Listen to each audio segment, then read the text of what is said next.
Before I joined Cashflow Tribe, I would go to these meetups and nothing really changed. There was no accountability, which is one thing that's really core to Cashflow Tribe. Not only did you have this intense sense of community, but you also had accountability. I was working for somebody else that was not me. Okay, this 9-to-5 rat race that I'm trapped in, I don't like it. I know something is bigger there for me.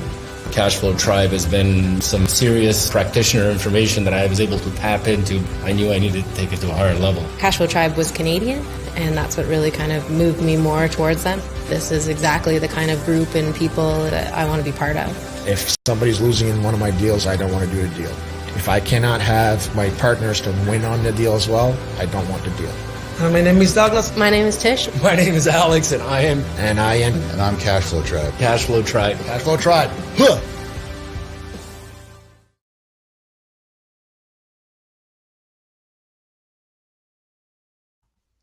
Hello, hello, hello. What's going on, everybody?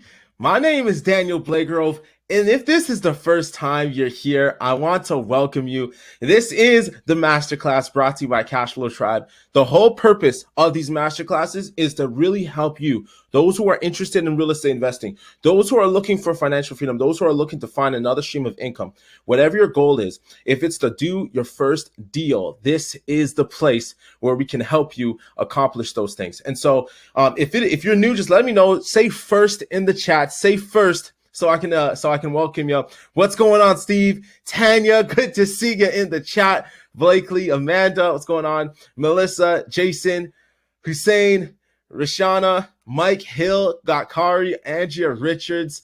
Yes, sir. We got Nick. That's awesome. Good to see everybody. Melissa, it's your first time. Hussein, it's your first time. Stephanie, it's your first time. That's so good. Abneet, what's up? Patrick, what's going on? Let us know where you're tuning in from. What's your city? What's your town? I want to get a good scope so where you guys are coming from, Emily, what's going on? Jan Carpenter, it's good to see you on the masterclass. I'm excited. We got a special one for you guys. I'm really, really looking forward to it because this is going to be a class on making offers. Making offers, right? We're about making offers on properties. Is the only way to get deals. We got Markham in the house, Sibright in the house. Is it Sibright? I've never heard of that place. That's pretty cool. Burlington, hello from Ottawa. What's going on? Toronto in the house, Windsor, Halton Hills, of course. And my Bubble Sanson. That's awesome, Emily. All right, that's awesome. Keep them coming. Keep them coming. Definitely want to be engaged. Guys, this is the masterclass where we're going to help you go through a series of hops, a series of steps to get you to your next deal. I really hope this has been helpful for you guys. I've been reaching out to many of you, just looking to get feedback, looking to get some understanding of how it's been, what your experience is. So as always, I'm always looking to see what areas or what topics, what tips we can be doing to make sure that we're engaging specifically with your circumstance. Ben Humble is in the chat. What is going on? Oh, that's awesome. I love it. I love it. I love it. We got a special guest tonight, everybody, a special guest when it comes to making offers, because as soon as I've been hearing from a number of you guys saying, listen, I want to make offers. I just don't know the process or the concept or how to really get started because it's a nerve-wracking thing. I got my main man. I'm so excited to bring him to the table, bring him to the virtual table to have this discussion. So like I said, if you're just joining, it's your first time, let me know so I can engage with you. We got people all over from Brantford, Hamilton, Aurelia. Yeah, that's awesome. That's awesome. That's great. That's great. So listen, let's not waste no time. I'm going to go ahead and share my screen so that we can get this going. Just give me a second here. All right. Let me know if you can see it. If you can see it, then you can believe it. That's awesome. All right. Okay, cool. So real estate investing 101. The topic is on making offers, guys. Making offers is the subject. So let me just do a quick introduction. You know, my name is Daniel Blagrove, right? I am the Chief Love Officer at Cashflow Tribe. What's the Chief Love Officer? Listen, I just love to love on people, love to just engage and just really just give everybody an opportunity to get to know one another in tribe, to be able to engage in conversations that are about advancing, growing, personal development, being able to hit your goals and understand what type of obstacles you need to overcome. Looking just to love love on you and be where you are and help you to get where you need to be. That's what I'm all about. I'm the 7th member of Cashflow Tribe, right? A cool note. At Cashflow Tribe, we have over 2,500 members. Or excuse me, we're over 26 now. Man, I was talking old news. 26 now, and I was number 7. That's pretty cool. I'm also the host of The Pitch. The Pitch is a real estate show that we put on where we give people an understanding of what it looks like to pitch deals to people who got the money and are looking to invest in deals that you bring to the table. We stream this on YouTube as well as Facebook every Thursday night at 7:30. If you haven't seen that, definitely check it out on Cashflow Tribe. That'll be awesome. I'm a part of a real estate mastermind with Cashflow Tribe called The Council. And then I also got into real estate myself back in 2019, and I've done deals since then. Now, I got to bring on my guest because this person definitely needs a proper introduction. Ryan, are you on? Let me bring on your camera. Let me see where you're at, son. I'm here. How's it going? Hey, that's awesome. I'm good. For all those who don't know, I am bringing on Ryan Cavasin. Ryan is a real estate investor. He has been doing deals at a very, very young age. Let me just break it down for you guys. He did his first offer in 2020, last year, right? Was it 2020 when you made your first offer? 2020 was the first year when you made an offer. And since then, we're now in 2021. He's done over 400 offers. 400 offers. That's more than one a day, no matter what you're doing 365, right? He manages a team of 6 people in Niagara, or with a group called Niagara Cash Buyers, the company that he works. I believe it's with Brandon, right? That you work in Niagara. That's right. Yeah. And so he averages over 10 offers a day, guys. Over 10 offers a day. And he's only 22 years old. So listen, if there's anyone who I'm bringing to the table when it talks about making offers, it has to be Ryan. Ryan, do you want to share any words just introducing yourself? Maybe it's just a little more background of any information I might have missed. Yeah, I think you touched on everything. Yeah, I'm Ryan. I'm from the Falls, and yeah, like Daniel was saying, I manage a small team of 6 guys in the Falls, and yeah, we're working together and just trying to do as many deals as we can. And yeah, our team averages about 10 offers a day. That's phenomenal. That's phenomenal. So guys, listen, we got a free gift for you as always. We don't want to come empty-handed. Tonight's free gift is about the top 10 clauses in real estate. For buying real estate, what are some things that you could put in the contract, in the offer that you present, in such a way to protect your interests and a way to get out of the deal, or whatever the case may be. Maybe there's some terms or some conditions that you're looking to put in the contract. We got the top 10 clauses that we put in real estate contracts in this document. It will be going out to each and every one of you on this masterclass. We definitely want to make sure we're giving value right off the top. So listen, the goal for Ryan and I, we just want to help you understand the basic real estate success journey. And it's about moving one step closer at a time. So my ask, or my thing that I want you guys to do is just to turn off the distractions, put your phone on do not disturb. We will have Q&A at the end, but right now I want y'all to lock in, get focused, because this is about making the next step in your journey so that you can get your first or your next deal. And so if you're brand new, I noticed that some of you said that you're first. This is the first time. Listen, this is how we're going about it. It's called the real estate hop theory. Now, we have a whole bunch of things that we need to do in order to accomplish that deal from start to end. But in order to break it down into bite sizes, we need to really simplify this process. And that's what this mastermind is about. It's just about taking it one step at a time, right? And so I got a question for y'all. In the comments, let me know. If you had to make a goal to walk across the great country of Canada, starting all the way out east, and you're going all the way to the west coast, all the way to the end of Canada, and what you had to do is just put one foot in front of the other. Let me know in the comments, would you be able to do that? If all you had to do, come rain or sunshine, is just put one foot in front of the other, would you eventually, at some point, at some day, get to the other side of the country? I want to know in the chat, because this is a valuable principle that I want you to understand. When it comes to this hop theory, I understand that the mountain is big. I understand that the journey is long. But if we're just focusing on what can I do today to get me closer tomorrow, then that is exactly what's going to help you get there, right? Jan says yes, right? Portia says yes. Tanya says, yep. I love it. The answer is yes, because the reality is, if all you do is just put one step in front of the other, you may not know when, right? You may not know what obstacles come in your way. You may not know the challenges that you may be presented with. But if all you say is, I'm just going to put one foot forward, you're going to get there. And that's what we're looking to do today. And today's simple step is just understanding offer making. How do we make offers? That's the goal for today. All right. And so I'll recap real quick. What we've done up until this point, right? In week 1, we understood the fundamental concepts. We identified your personal investing roadmap. We helped develop basic skills to build confidence in real estate investing. We went through personal finance and how to do budgeting.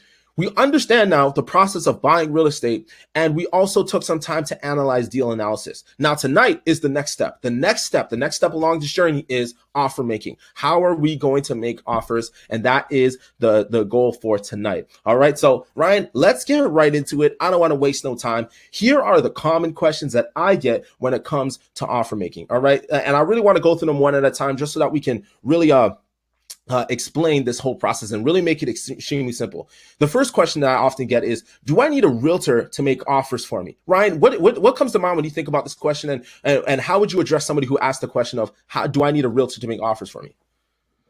Yeah, so just to break it down, I wouldn't be able to make as many offers as I do if I had to use a realtor every single time.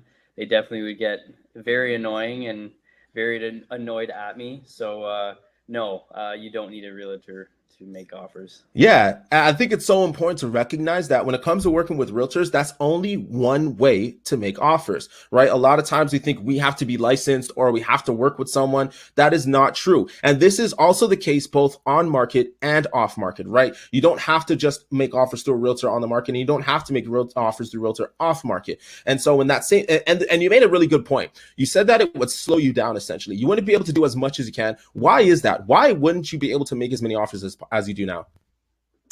Yeah, so just the way that I look at it is, if I'm bugging a realtor every single time that I need to make an offer, they're busy as well. They have clients they have to deal with. So if I'm making 10 offers through them a day, they won't be able to get anything done for themselves. So it's not worth it for them if you have to go about it that way. So for myself, we just use different forms, and I'm sure we'll touch on that tonight. And yeah, it just makes it a lot easier when you can do it yourself. 100%. Absolutely. And so now, with that being said, now comes the next question. How many offers can I make, Ryan? And if I wanted to make, right, a 400 offers this year, just like you did, can I still do that? Is it only for people in Niagara that can make 400 offers? Like, what's the limit here? Yeah, exactly. No, I'm kidding. There's no limit at all. You can make 1 million offers in one day if you really wanted to. Wow. And so, and to really make it simple, making an offer is you're simply just making an ask. You're saying, hey, I have an offer that I'd like to put on the house. This is my number. And it's up to the seller whether or not they want to take it. It's just as simple as that, isn't it? Exactly. Yeah, 100%. And so now comes the next question, right? They say, okay, I want to make an offer, but let's say I want to back out. Maybe something changed on my end, or maybe I found out some information that would have changed my decision in the first place. How do I get out of a deal if I need to back out? Yeah, so it basically just starts when you're actually making the offer. So you want to have conditions in the offer that allow you to back out. So with me and my team, we basically do an inspection period. So we try to extend it up to 3 weeks. Some people push back on that, but get it as long as you can. So you can do some more due diligence in that time period and try to assign the deal or actually close on the deal, get your financing in place. And let's say, you don't want the deal anymore, or you can't get funding for the deal, you can back out within that time period. So that's why you want to have a longer inspection period. Right. And so, like, in this case, when it comes to inspection period, this is something that you put in place so it gives you more time after you had an accepted offer to do more due diligence. Maybe it's to see if you can assign it if you're looking to wholesale it, or maybe you're looking to get quotes on the work if you're looking to flip it, or whatever your goal is. It gives you that time to get the numbers that you need. So in other words, you don't necessarily have to have absolutely everything going ready to go before you make the offer. You could simply make the offer, which gives you more time to fill out all the additional details. Is that correct? Yeah, exactly.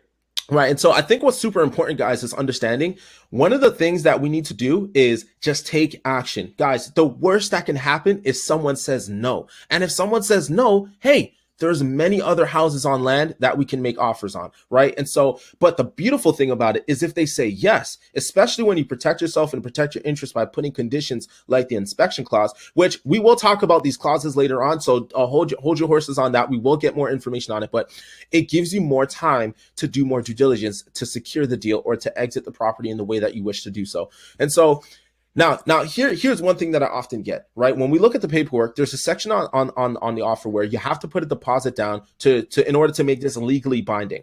Now, is there a certain or standard deposit, a legal number that you have to put down in order to make this offer official?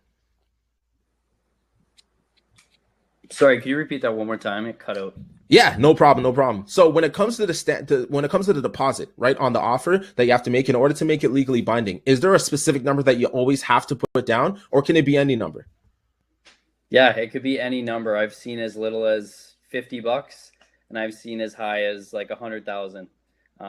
What I do with my team, we do as little as 1,000, just because, you know, let's say 5 or 6 of them get accepted a day, and each of them are $10,000. That's 60 grand you're tying up for, and it's not really benefiting anybody. Right, 100%. And the beautiful thing about this is when it comes to the number that you put down, it literally can be any amount. It's negotiable, right? And so we don't have to say, oh, if the seller says I need 50,000, well, it doesn't, like, there's no law that says you have to put 50,000 as a deposit, right? That number can be discussed upon agreement between you and the seller. So, and one of the things that we can really understand once it comes to making offers is the only thing that has to be on the offer is the specific details that the contract requires, such as the name, such as the address, such as all the different pieces of information that we'll go through as we walk through the contract. But when it comes to the numbers or what can be discussed in the Schedule A, it's all up for negotiation. You can literally customize it the way that you want, or in a way that that structures a win-win with you and the seller. And so here's the fifth question I want to address real quick. Can you have a listing realtor who's representing the seller also represent you if you wanted to make an offer on that property? Yeah, that's a good question. I've never actually dealt with that type of situation, but I believe that both buyer and seller could be represented by the agent. Yeah, absolutely. And in my experience, and based on some data that I've found on when it comes to, I think it's CREA or the Realtor Association, that there's actually a lot of double dipping. What you call double dipping is when the realtor represents the seller and the buyer in one real estate transaction. You'll find that that actually happens a lot more often than people like to think. I think it's about maybe 10% of all transactions for the highest performing realtors actually do double dipping transactions. And this is real estate investing or just palm and pop in general. And so it's really just comes down to how do you structure things in such a way that incentivizes the realtor, or maybe incentivizes the seller, or really creates that win-win scenario. But the biggest and most important thing is there is no one way to do it. There are many ways that you can present offers and make offers. So don't let anyone just tell you that there's one way to do things. There was one question that I actually wanted to address. I think it came from, oh man, I think I lost the comment. I think it is from, I can't, oh man, I'm after. Oh, what is your best source for real estate forms, Jerry? Jerry, what is your best source for real estate forms? Well, hey, listen, the beautiful thing is we actually will give you those forms at the end of today's call. Just a little teaser for you. We do got some things to really set you guys up to take action after this call. So definitely hold on to that thought as we continue to move forward.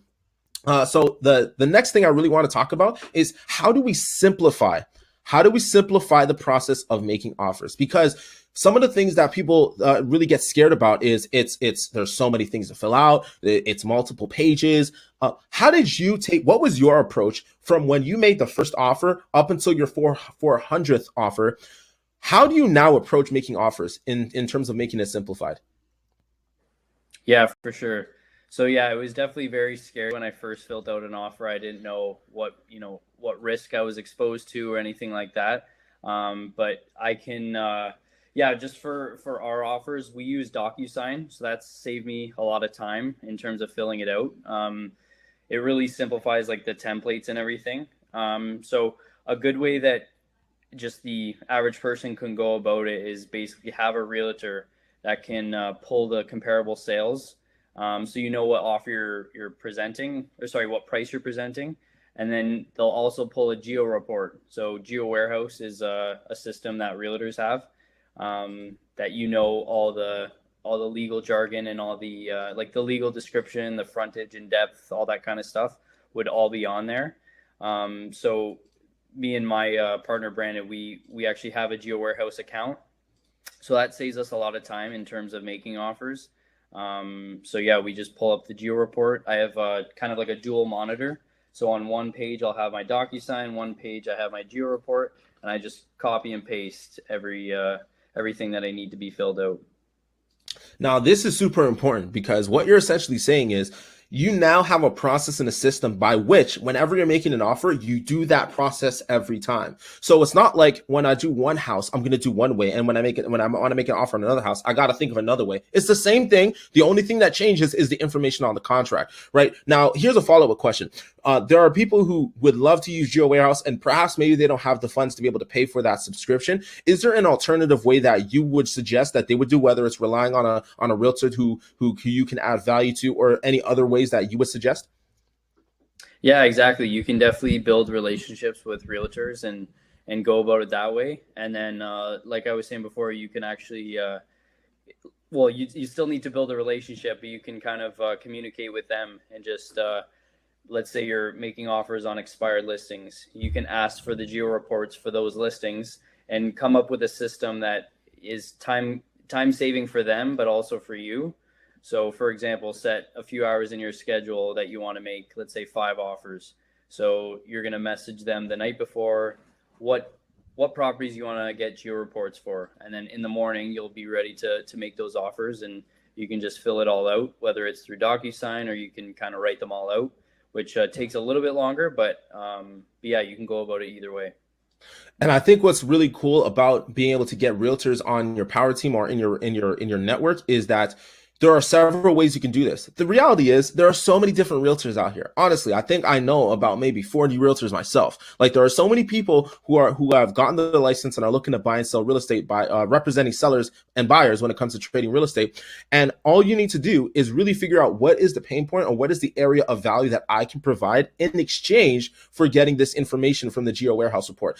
Remember, if they are a licensed realtor, they have access to the Geo Warehouse report as a Geo Warehouse as a result. And so maybe there's a family member that you know, or a friend of a friend that you can get connected to who maybe isn't doing a lot of business, and there's an opportunity for you to partner with them in such a way where you can either funnel referrals or you can be able to expose them to your network. There's all kinds of different ways where you can exchange value in order for you to get those warehouse reports. So I want to encourage everybody, do not let any obstacle get in your way. If somebody has done it in your position, all you got to do is get connected to that person and build a relationship and find how they overcame it so you can overcome that same obstacle, right? And so that's a really good point. Another thing as well that I want to make mention is everything is negotiable, right? Everything is negotiable. We just talked about the deposit. We were talking about how the length of time when it comes to the clauses that you put in, whether it's a 3-week conditional period or a 1-week conditional period.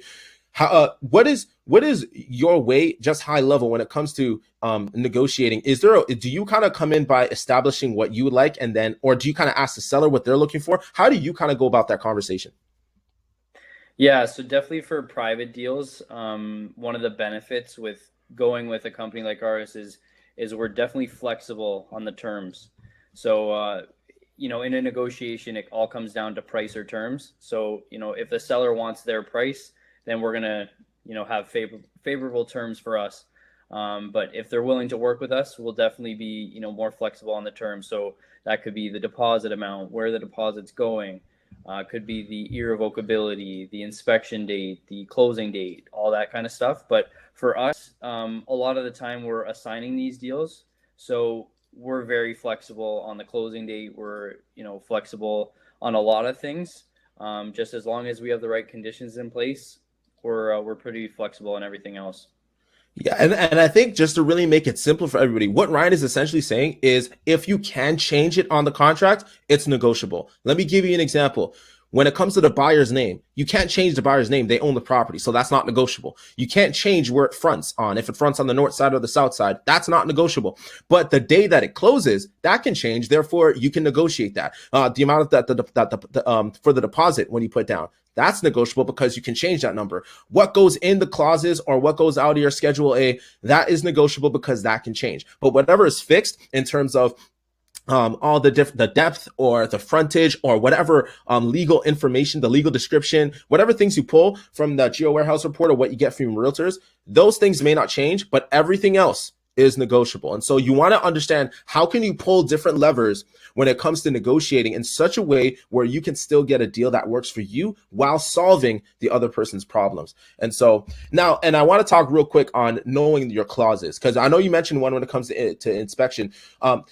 What is the value of having these clauses in the contract in terms of protecting your interests? Why do you value having the inspection, or maybe there's a financing clause or whatever it is that you put in your contract? Why is it important to Ryan that you have that in the contract? Yeah, it's super important just because, let's say, for example, you have to, you're making an offer on a property, and let's say it's $250,000. If you have zero conditions in the offer, you're exposing yourself to a lot of risk, because if you don't have that $250,000 in your account, then you have a potential lawsuit on your hands. So it's definitely super important to put conditions in there, because it allows you to walk away if you can't get the financing, or you can't find a partner, or you can't assign it. It's definitely super important to have conditions in there, because if you don't, like I said, you'll be exposing yourself to a lot of risk. 100%. So guys, I need y'all to put it in the chat. Let me know if you have made offers or you're looking to make offers, what kind of ways would you want to protect yourself? Is it by way of financing? Is it by inspection? Would you like if there's any type of clauses that you like to put in offers, let me see in the chat so that I can get an understanding and maybe let other people know what ways you protect your interest in the contract. I'd love to know that. And if you guys got questions, definitely put them in the chat. We definitely will be addressing them as we kind of go along. And so let's move on to the next subject. One of the biggest things is we talk about price. We got to get at the right price. We got to get at the right price. We got to get at the right price. Ryan, when it comes to you making offers, because you've made hundreds of offers over this past year, what is price the only way that you go about it? And if it's not, what are some other things that you consider? Yeah, price is definitely not the only thing that's considered. So it's definitely plays a factor, but a lot of the time it's not, especially with the properties that me and my partners are dealing with. There are a lot of rundown houses, so different terms and conditions that are in there. So for example, if somebody's looking to retire and they just want to find a place that they can rent for for the rest of their lives, like number 2 says, it's a vendor take back. You can put a vendor take back condition in there, which allows you to essentially high level overpay for the property and pay them monthly payments every single month, which could potentially pay for their rent every single month. So that's a good way that you can work out a win-win situation. But yeah, there's a bunch of different ways that you can put different terms and conditions in there.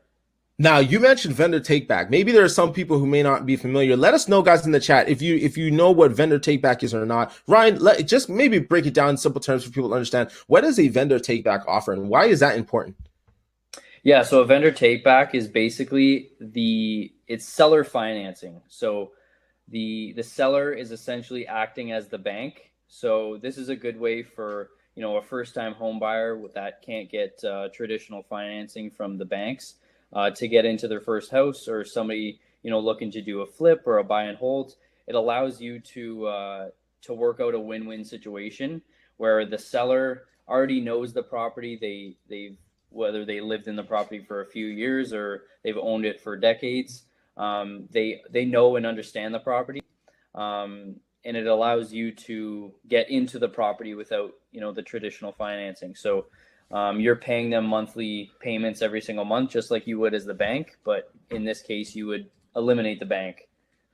Yeah, so I think what's really cool is that it gives you an opportunity to make multiple types of offers. So we're not simply just talking about making cash offers or just offers that you can make just on price, but you can also make offers based on terms when it comes to financing or it comes to other different areas of the deal that you can still create a win-win scenario. And what's interesting is that I've gotten a lot of stories from different investors. I'd love to hear from you. What are some interesting things that also have been negotiated or that have either been thrown in a deal or was considered for a deal that is not maybe real estate related? Maybe it's something that goes under the chattel section. Maybe it's a fixture. Maybe it's some stuff in the garage that the sellers don't need anymore. What has been your experience in terms of that?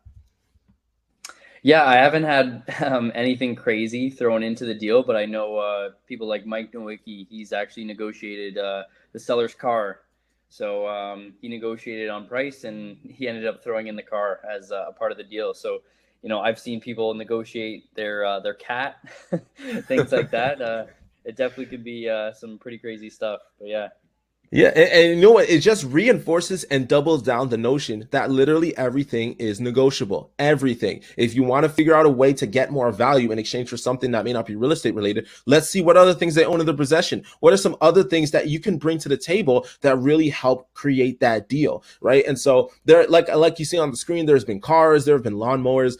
There was actually one time where I just made an offer just to say, hey, would you throw in your Tesla in the deal? And the seller actually considered it at one point before backing out. And so it literally is possible. You just have to make the ask. You just never know. Worst case scenario, they say no, but the best case scenario is they just might say yes. That's something that we say on the pitch often. You never know what the response is, but you got to make the ask. And so let's really go to negotiations real quick, all right? Because we've spoken about how we negotiate on price and terms. We're talking about making different types of offers. What are some questions when it comes to talking to either realtors or maybe you're talking privately to sellers? What are some questions that you ask in order to get some information that can help you formulate your offer? Yeah, absolutely. I think the most important thing for them is just, what's making them want to sell. So, for example, if they're like, I'm behind on my mortgage, I need to sell quickly, then that tells me that they need a quick closing date, which means that I need to, change my inspection period from 3 weeks to, a week or 2 weeks. Just like things like that is super important to get a better understanding of, why they're wanting to sell, where they're looking to go, just getting their why and motivation. And like I was saying before, like if you know that a seller is looking to retire and they're just looking to rent a place or go to a home, that they're renting. So they don't need, a ton of money in their bank account. It's more of just like, monthly rent is what they need to focus on. So that's where a vendor take back would play a factor. But if somebody, wants every dollar out of their property and they put it into a new property, that's where a vendor take back is, not necessarily needed and not wanted. So it's super important to get their why and motivation, and you can definitely use that when making your offers. Right. So in other words, you're not simply talking just to have a conversation. You're actually information gathering so that you can structure your offer in such a way where it actually deals with the seller situation. Can you imagine, guys, if you're talking to a seller, they say, oh, I need to get out of my house in 30 days or less. Like I'm dealing with financial stress. I can't really keep up with the payments, or the house is breaking down. I can't do any repairs. I need to get out of it like yesterday. And then you say, oh yeah, no problem, Mr. Seller. Let me give you a VTB for you to hold the financing for me. And let's close in 6 months just to make sure that I have enough time to do my due diligence. Guys, that means you're not listening to the seller. We have to understand what is the situation, what is the problem, and how can I structure my offer in such a way that it deals with his situation, right? And so I got a question for you guys in the polls. I want you to put it in the poll here. Who has made an offer before? Just so we get an understanding of where we're at. If you have made an offer, let me know. If you haven't, I need to see who's gonna do it after tonight, because I got some special stuff for you guys to really show you guys what we got going on down the line. So Ryan, now when it comes to asking questions and controlling the conversation, how do you control the conversation in such a way where you make sure that you're coming in with whatever value you're looking to bring, but at the same time you're looking to accomplish the goal, which is to get a real deal? How do you control that conversation? Yeah, you just want to gauge how they're talking. You want to kind of be a mirror to them. So the way that their energy is, you want the same to be your energy. You want to get a better understanding of their situation. So asking a ton of questions is super important. Just ultimately coming down to their why. And, if they don't need, if they're like worried about paying realtor commissions, that's a big one that I always get, is just like, oh, well, I don't want to pay 4% for realtors. Oh, I don't know about the legal fees. Oh, I don't have, money for this, that. The only money I have is in my house. You can definitely base your offer based on, their situation. So, what I like to throw in a lot of the times, if it's like a make or break, if they're like, we're kind of at the same price, but we're still trying to, work it all out. I always try to ask if, I can pay their legal fees. Would this, make that deal go through? So little things like that. It's only, $1,000 or $2,000 depending on the lawyer and the situation. And you can come down maybe 5-10 grand on the price. So that's a big factor that you can kind of, or a big lever that you can pull on. Right. So like legal fees, their moving costs. That's a big concern for a lot of people, is like, oh, I don't know how much it's going to cost, to pay a moving company and move all this stuff.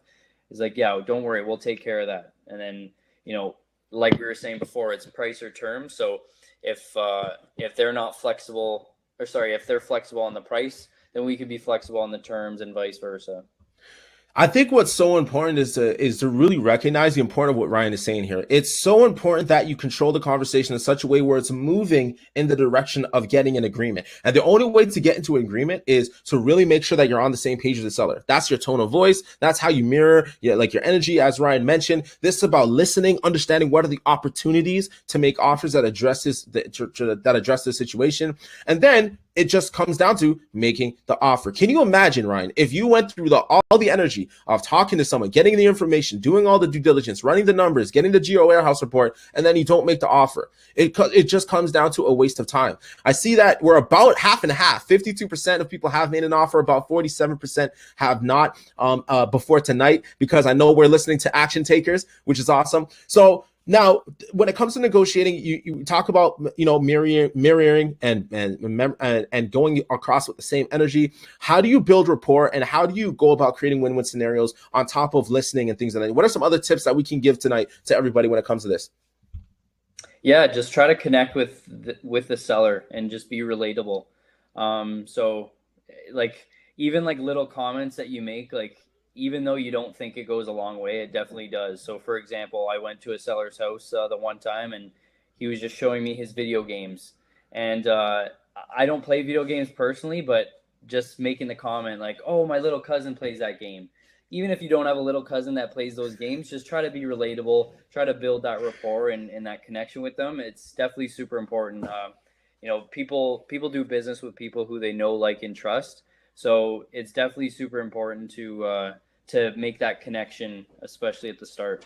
Yeah, absolutely. It's so important to really build likability and connection when you're talking to sellers, because it's all about bringing their defenses down. Remember, guys, they don't know us. They don't know who we are, what we're about, what our intentions are. And so we got to make it very clear by the way that we engage with them. There's this funny story where I was once going across the property. I was walking through it, and somebody was talking about how they are a doll collector, right? And they love to collect dolls. And these dolls are like older than like my parents. Like, we're talking about these things were back in like the 40s and 30s, like the real dolls, like heavy glass dolls. And they were talking about how she's a collector, she loves these antiques. And so I was just creating great interest. I started asking questions about the dolls. Do you know why? Because by asking about the dolls, it got the seller to open up to me. And if I can get her to open up to me about her dolls, and I can ask more questions when it comes to real estate, because her guard's down, she's opened up, and all I got to do now is continue that conversation in that same level, right? There was another a walkthrough that I did where I connected with a seller, and he's a huge fan of milk. Okay. I don't know why. Everybody's got their own thing. Okay. So this person loves milk, right? And guess who also likes milk that day then? I like milk. I'm going to like milk when I'm in that house, because I want to make sure that I get the enthusiasm from him. I get the energy. I get the likability and the connection from him, so that when it comes to talking about real estate, he can tell me honestly, hey, Daniel, this is my situation. I need this number. This is where I'm at. This is my problem. And I'll be like, okay, listen, man, I understand that this is important to you. So here's how I can make this offer to solve that situation. This is why building rapport is so important, because it puts you in the best position to create those win-win scenarios, right? And so we're just about halfway when it comes to who's made an offer. So I like that. We definitely look to really take action tonight. I really want to talk about this piece right here. the example clauses, going through the different clauses, right? Here on the right-hand side, and guys, for those who are looking for the slides, I will definitely get it to you after tonight's webinar. Make sure that you guys get up to date with everything. And if you don't have it, I'll put my email in the chat. That way I can get it to you after the call. But here we have the Schedule A. This section I've heard from Adam Martin. He says this section right here, not the other pages where you talk about the seller's name and the deposit and the price and the conditional period and the irrevocability, none of that stuff. This right here is what will make or break the deal. When it comes to the terms, when it comes to the conditions, this is where you can really screw a seller over or screw yourself over if you don't know what you're doing. And so I just want to walk through a few example clauses that are really, really important. So here we got with the financing clause. The financing clause is essentially giving you time so that you can get financing for the property. That's essentially what it is, to keep it very simple. You're asking the seller to give you a certain amount of days or a certain amount of hours or whatever the case may be of once this contract is signed so that you can go out and figure out the financing. And if you can't figure out the financing during that time, you can either cancel or ask for an extension. Right? Have you ever used a financing clause, Ryan? And for what reason would you prefer a financing clause, let's say, over an inspection clause? Yeah, I've used a financing clause before. It's not like my typical clause that I use. I usually just use the inspection. I just like the inspection clause just because it's a lot easier to explain. And when people are seeing like a financing clause, they're I guess they're more turned off just because usually when you're making an offer, they want to see people who have their financing in place and they're ready to pull the trigger. Whereas with an inspection, I just like to tell the story, we're just going to get our inspector in here just to make sure everything, in between the walls is good. And as long as that's good, then, we can move forward and waive conditions and all that. But that's just my opinion on it. Yeah. And what's interesting as well is that sellers sometimes will go crazy if all they see is a bunch of writing on a contract that isn't necessary, right? Even though you can do a financing clause, you could do an assignment clause, which essentially gives you the ability to assign a contract to any party, to any company, or whatever the case may be, who will take over the deal, and at the end, they will take the property on closing, and you'll get an assignment fee. There's an inspection, there's partner approval, there's vacant possession. Listen, there's so many different clauses that you can put in, but the point is you only want to put in the ones that actually matter. Because if a seller, especially if they understand this whole process, are seeing you throw a bunch of jargon and a bunch of sentences that don't really matter, that can cause red flags. And once again, after doing all the work of building rapport and putting their defenses down, having a bunch of numbers or a bunch of words on paper that don't matter can really just put their guards right back up and undo all the rapport that you've done up until that point. And so you want to be very strategic and very intentional when it comes to making offers. And so, like, on average, Ryan, do you change your Schedule A at all when it comes to offer to offer, or do you kind of structure it based on the situation? Yeah, I usually just base it off the situation. So like we were saying before with the vendor take back, I'll add that in, but I'll keep my other clauses in there. I just, like it to be like a standard, and I want at least one exit clause in there just so, all things don't go through, like I can back out. Right. And the ability and the fun thing is that even when you have an inspection clause, once you have a clause that you can get out with, you can literally get out no problem. It's in writing, it's binding, it tells you by a specific date, and so you're able to get out no problem. And this is why it's so important that when it comes to offer making, we understand what we're doing, because the moment we understand it, it becomes more doable.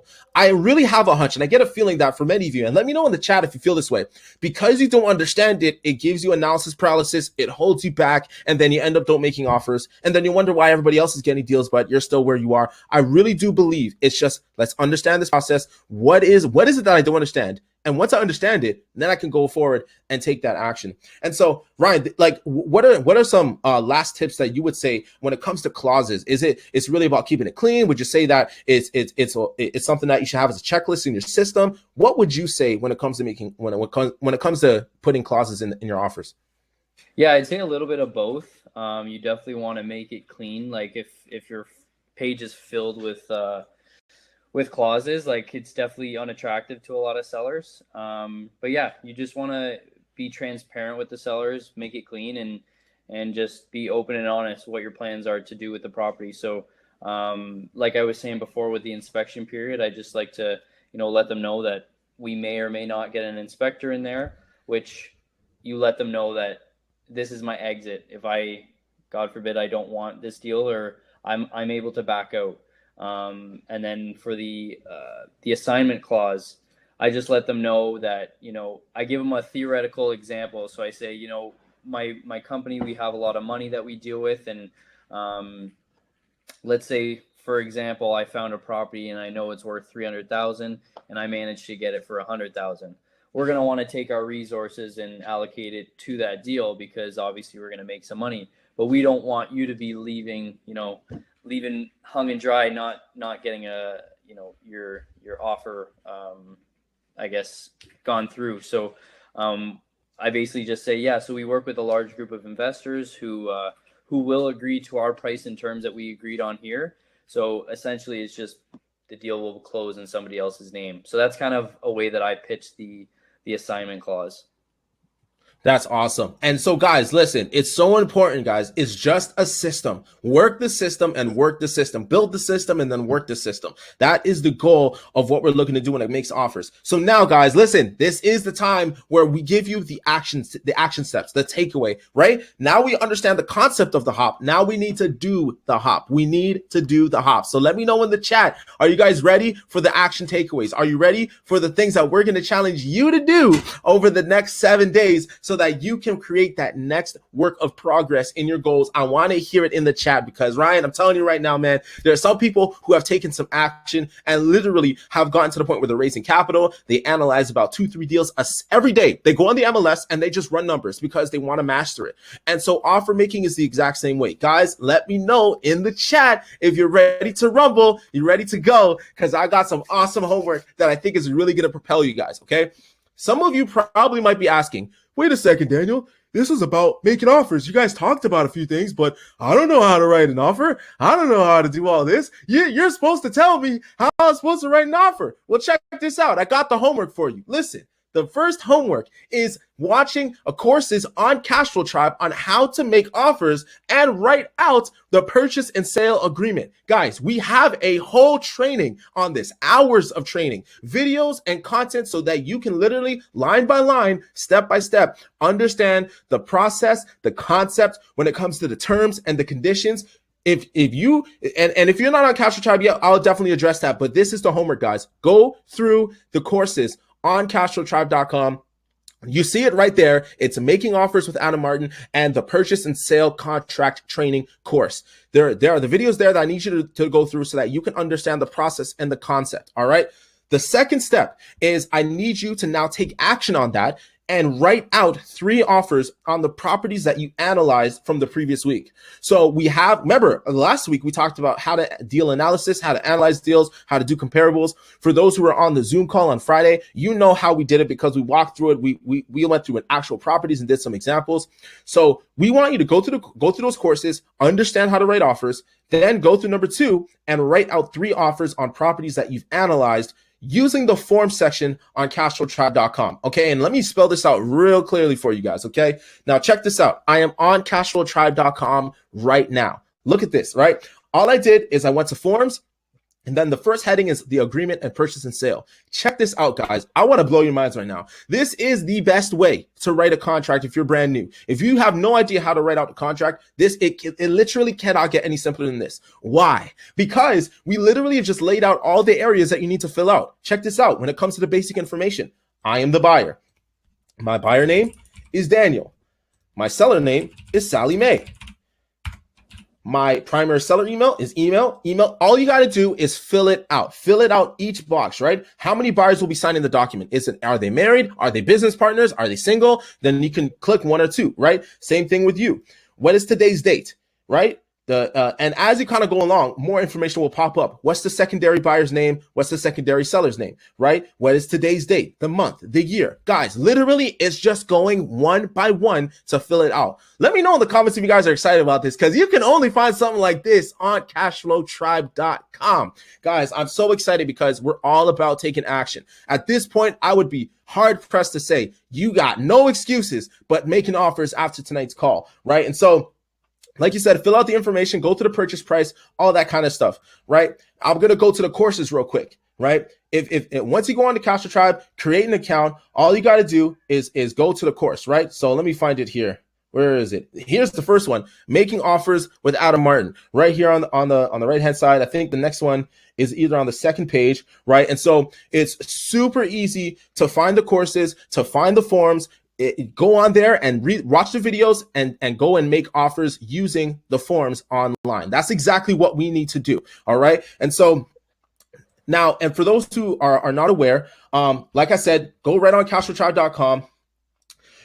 There's also a news feed where you can connect with 2,600 other investors, where you can be able to work on deals, to talk about deals and all the kind of offers that they're making. How are they analyzing? How are they negotiating? What are they going through? All you got to do is connect with people and get the answers that you need, right? We also have calculators on Castro Tribe too, right? If you need to understand how to purchase it, what's the CMHC, land transfer tax, mortgage calculator, if you're looking to flip, if you're looking to make a rental, there's so many different ways where you can understand how to analyze deals, guys. We want to set you up for success, all right? And once again, this is an example of all the details, right? Once again, it's just fill out the boxes, fill out the information. Ryan, if you had this when you were making your first offer, what would your experience have been like in comparison? Definitely would be 10 times easier, definitely less stressful. And it would save me a lot of time. Dude, there was a training I had a couple years ago where I got a contract. I got it laminated. And what I did is I took a Sharpie and I was writing it out like 10 to 15 times so that I understood it. Here, you literally have it laid out for you. It's literally like filling out a form. Well, I mean, it is a form, but you get the point, right? And so it's super easy, guys. We just want you to take action on that, right? Now, listen, if you are brand new and you've never heard of Castro Tribe, or you don't know what to do, you need to get to the next level, I want to encourage you to go ahead and grab a premium membership at Castro Tribe. All this stuff I just showed you was just the tip of the iceberg. Guys, there are so many courses and so many other things that you can do to level up and get started. Remember, this masterclass is just once a week. We got 5 trainings every week to talk about real estate investing, analyzing deals, going through real estate strategies, understanding how to finance your property, going through personal development, understanding how to take this business to a higher level. These things are live. And on top of that, we also have pre-recorded trainings. All right. These forms and this ability to go through the calculators are all on the website, guys. And as a bonus, if you are signing up for tonight, you will have an opportunity to work with me on Friday and actually go through the process of making an offer. Everything I just showed you, literally the house, the information, the due diligence, putting in the clauses. Oh, I also got to show you this really cool thing, guys. This is where it really helps you go to the next level. Remember when I was talking about clauses and talking about how to protect yourself and protect your interests and to make sure you're doing things in the right way. Check this out, guys. You see this section where it says additional terms? Additional terms. If you would like to add additional terms, all you got to do is click yes and check this out. Now, if you go to the bottom, there's additional terms, add from library. Look at this, guys. Look at this. Look at all these different terms on here. Buyer pays balance, conditional and buyer arranging mortgage, vendor take back. There's inspections, buyer financing, seller covenants, right to assign agreement, buyer partnership. The clauses that you need are on this website. And so I definitely want to encourage you to check it out because we want to bring value to you, right? Now, here's the other thing. If you are a premium member, you're already paying $59 a month, you already know the deal. We have an opportunity for you to commit and level up to an annual membership. And if you do so, you can grab not only the homework training that we'll have this Friday, but you also will get a free mastermind ticket for the March Mastermind experience. This is an opportunity for you to spend 2 days with Ben and Matt and go through the topic of how to master real estate investing with minimal experience. Minimal experience, guys. This is 2 days of talking with multimillionaires on how to build your real estate investing journey. And you can get this for free when you sign up for an annual membership. And if you are annual, guys, hit up your boy. I got you on the discount. All right. This will be $250 for you. Don't have to pay a dime over. I will definitely get you set up if you're looking to do that. And so, guys, I just want to give you an understanding for March 27th to 28th. That's when the next mastermind experience will be. The topic is real estate how to master real estate investing with minimal experience. If you are a beginner or if you are brand new, this is the event that you need to be at. There were some other events that I enjoyed, that I super liked, but if I was a beginner, this right here is where I need to be. And so here's the breakdown, guys. I paid $5,000 to go to that 2-day event. I still came out profitable, but here we are for $588. You get a year's worth of Cashflow Tribe along with a 2-day ticket for the lowdown of $588. So definitely check out the offer. It should be on the screen now. And if it isn't, I'll definitely make sure it's there. And so guys, check out the offer, guys. If you are brand new and you don't know, guys, listen, just create a basic membership. Go ahead and go on Cashflow Tribe, create a free account, and just get inundated with other investors. That's all I need you to do. Just get inundated with other investors, get connected, understand the value of connection, of networking, of getting other resources in your arsenal so that you can take the next step. And if you are already an action taker doing the $59 a month, I want to encourage you, join us with a 2-day mastermind experience. I'll get it to you for free. Just sign up for an annual membership and we'll make it happen. All right, Ryan, are you ready to get to the Q&A? Because we got a lot of questions. All right. Hold on. Guys, I hope you're excited. I'm super excited, man. The ability to make offers has never been easier. Literally have never been easier. And so Ian Chadwick says, how do you use the offer to protect yourself with so many multiples, no condition offers? So I think what he's talking about is on the MLS. Like, how do you use the offer to protect yourself if there's so many multiple offers and there's no conditions? What would you say? Yeah, so I think there's like 2 questions within that. So the first one is protecting yourself. So like we were saying before with the conditions, it's definitely important to protect yourself. And I think the second part to your question, you're meaning how do you compete with those types of people who are doing no conditions? It's definitely a hot market right now. So a lot of the times deals are not going to be made on the MLS.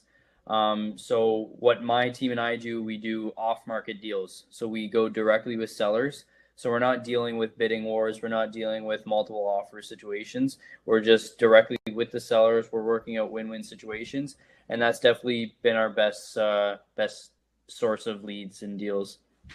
Absolutely. And another thing as well is that there are, like I said, there's other options, right? You don't have to just go on the MLS. There's other ways where you can compete with just you when you're talking direct to seller. And I think that's definitely another alternative we need to look into. And Steve says, can I speak directly with the realtor and ask about expired or old MLS listings?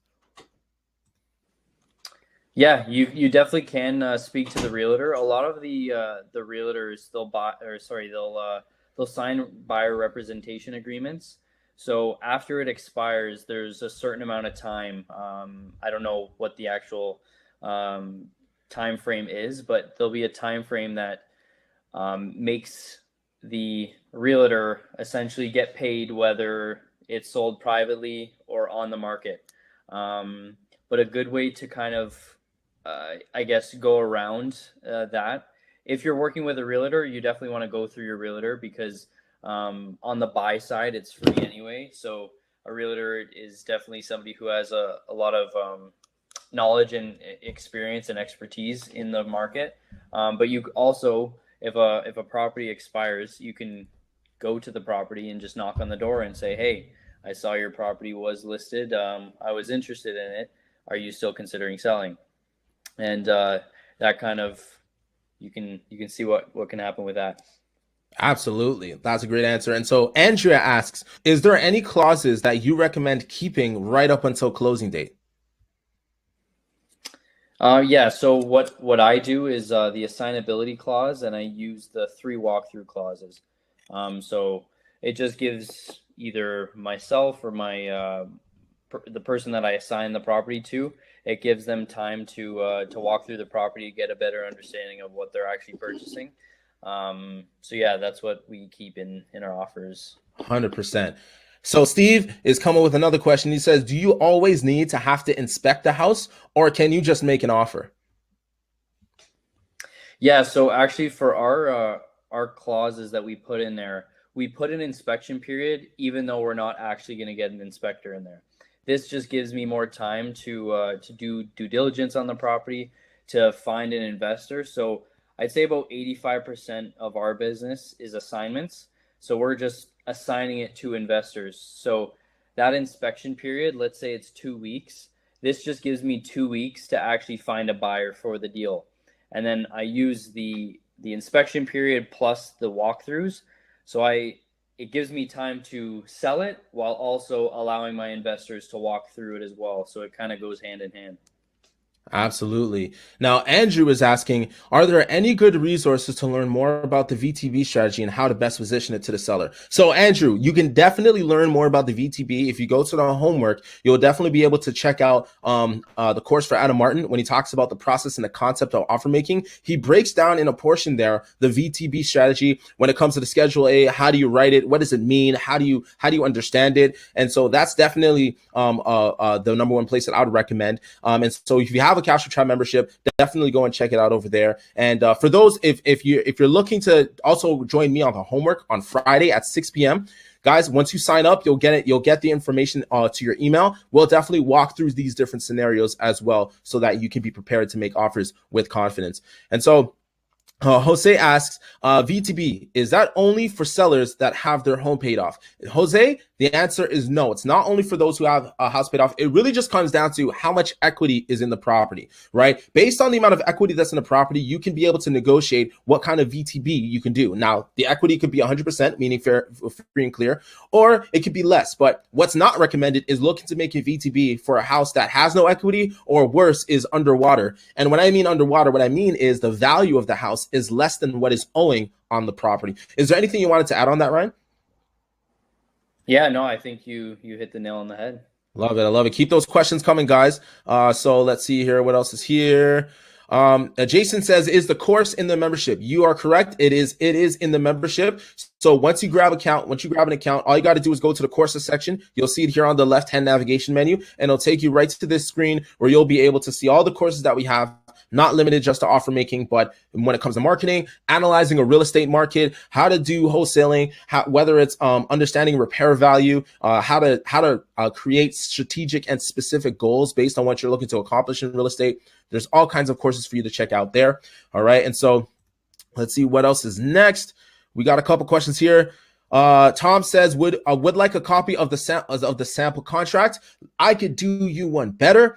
If you just go to the form section and scroll all the way to the top, boom, right here. I don't know if you can see my mouse, but it's right under my icon where you can see on the right-hand side, there is a PDF icon right there, and it says view blank form. And so you can download a blank form right off our website, and you can check it out right there, Tom. Steve says, do you actually tell the seller you are buying it to make a profit? And can he not come back and say that he can sell it to someone else for a better price? Ryan, how would you answer this question? Let me read it again. It says, do you actually tell the seller you are buying it to make a profit?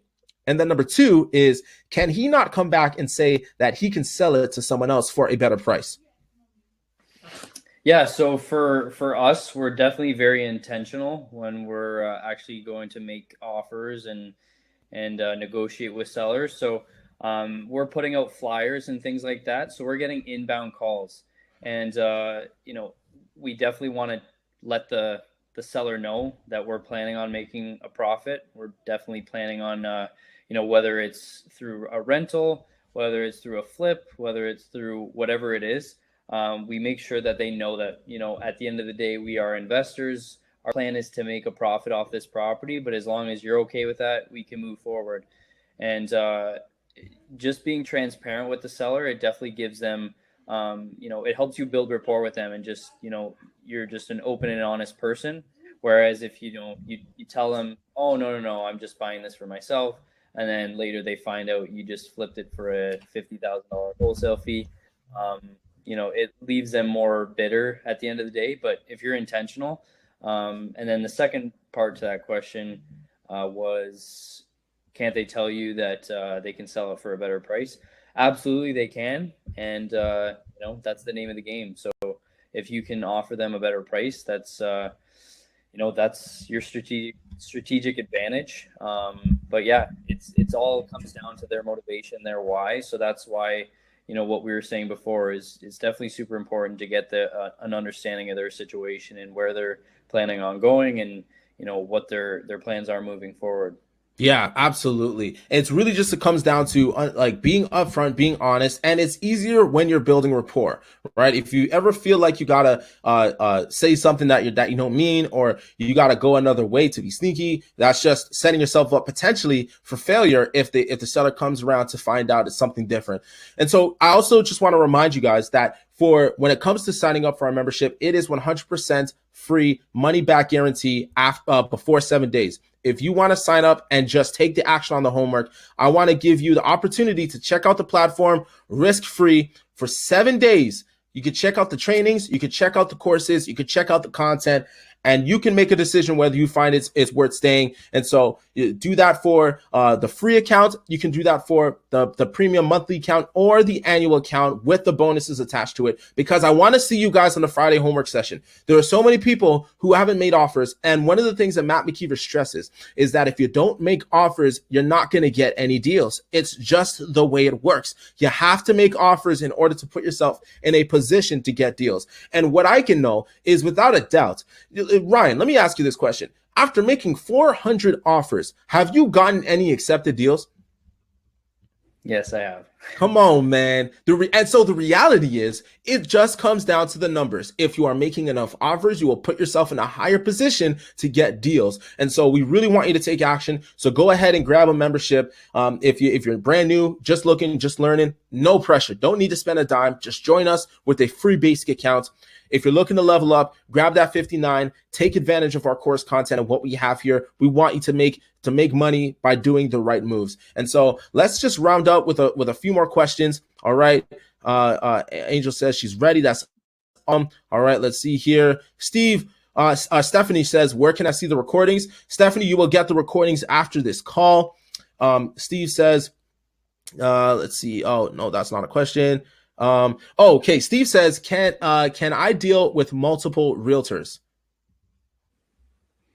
Yes, you absolutely can. And it actually can work into your advantage. So for myself and my market, the Niagara region, so there's, Welland, St. Catharines, Fort Erie, Port Colborne, all things like that.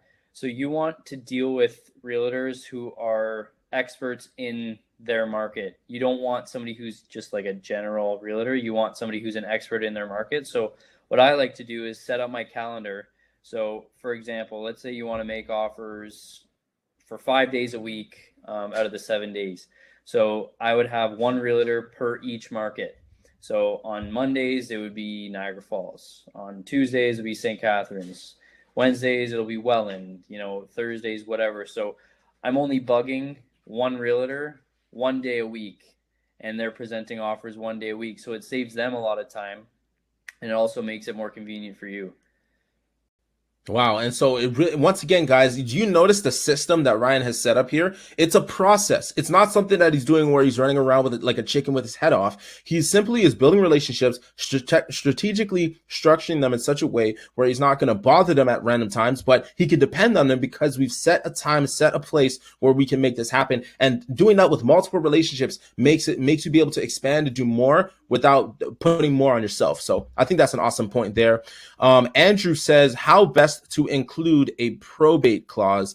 Andrew, I'm not familiar with a probate clause. Ryan, do you know anything about probate clauses, putting that in the contract or anything of that nature?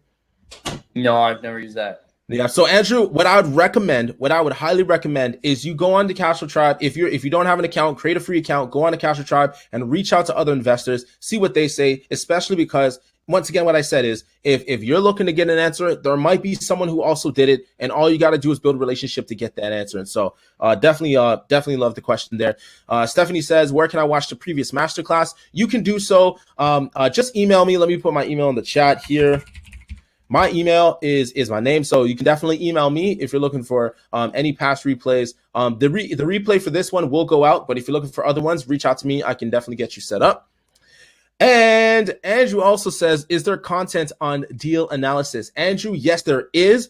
Let me actually find it for you right now. So if you go to this course called Alpha Training Old, my computer might be loading slow because I'm sharing my screen, but there is a section in there where it calls how to deal analysis, or ARV, or whatever the case may be. You can find it in that section. And also, once again, there's live trainings with Matt McKeever every Monday where you can ask a specific question on a deal and say, hey, Matt, can you help me analyze this deal? He definitely loves going through those questions and analyzing it. He brings out the spreadsheet, he brings out the numbers, and helps you come to a conclusion based on your exit strategy. And so hope that really answered the question there. And so is there any other questions? Stephanie, we'll give the last one to Stephanie. How do you pay your deposit? Is it by e-transfer, or do you do it by check, Ryan? Yeah, so I actually do it multiple ways. So you want to build a relationship with your power team. So for myself, actually our lawyer reached out to us. They saw some of the stuff we were posting on social media. We went out to lunch, and we just built the relationship there. And we mentioned that the previous lawyer that we were dealing with, he's kind of more old school. So it was just, I would have to drive all the way from Niagara Falls to St. Catharines just to drop off a deposit. And, if 5 or 6 are getting accepted a week, then, you're taking multiple trips, and essentially it's costing you more in gas and more in time. So for us, it's just like working out a win-win scenario. So we just asked our lawyer, what's the best way for us to kind of do it? And he told us, we do it through e-transfer. It just saves us time and him time. So we just do it that way.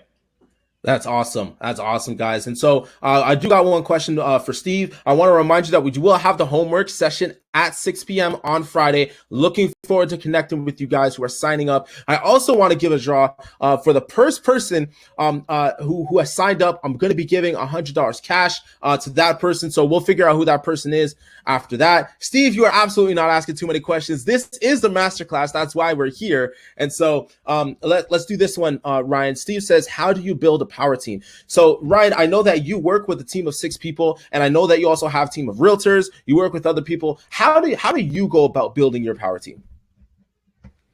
Yeah, so a big help that helped me in terms of getting my power team together is definitely Cashflow Tribe.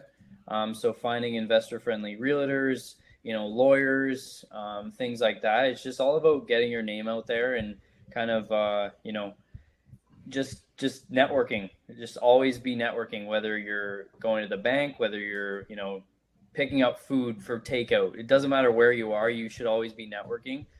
Just to give you an example, like if you're, at a restaurant, you should always be, whether the waiter, do they rent or do they own? Just asking those little questions. Oh, they rent? Okay. What's your landlord's number? And just things like that. Just always getting connections and contacts is definitely super important. And that's how I've been able to do it. Just, finding different realtors and getting referrals from other people. And yeah, it's definitely worked out in terms of getting a power team going.